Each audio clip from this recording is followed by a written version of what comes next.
2026 அதிமுக ஆட்சி அமைந்தவுடன் மதுரை மாநகராட்சி ஊழலில் தொடர்புடையவர்கள் கைது செய்யப்படுவார்கள் என முன்னாள் அமைச்சர் செல்லூர் ராஜு தெரிவித்துள்ளார். மதுரை பழங்காநத்தம் பகுதியில் நடைபெற்ற ஆர்ப்பாட்டத்தில் அவர் பேசியதை தற்போது காணலாம்.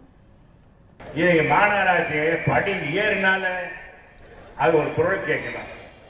யார் யார் காசு கொடு காசு கொடு விட்டலாட்சி அது படத்தில் கேட்கவாரு. மாநகராட்சியே படியில ஏறினாலே காசு கேட்கலாம். எந்த அளவுக்கு மாநகராட்சி நிர்வாகம் இருக்கு என்பது எவ்வளவு மோசமாக ஒரு மாநகராட்சி நிர்வாகம் இருக்கக்கூடாது என்பது திராவிட முன்னேற்ற கழகத்துடைய இந்த மாநகராட்சி தான் இது காரணம்.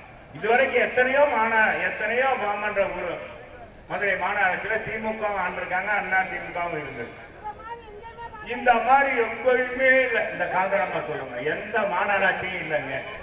இது மாதிரி ஒரு மோசமாக அண்ணா என்ன சொன்ன, கடமை கண்ணியம் கட்டுப்பாடு என்றார். எல்லாருக்கும் அந்த காலத்தில் திமுகவில் சொல்லுவாங்க, கடமை கண்ணியம் கட்டுப்பாடு தொண்டர்களுக்கு சொன்னார். இன்னைக்கு என்ன தெரியுமா, கலைஞர் குடும்பம் தலைமை ஏற்ற பிறகு இன்னைக்கு கலைஞர் கட்சியில் கலெக்ஷன் கரப்ஷன் கமிஷன்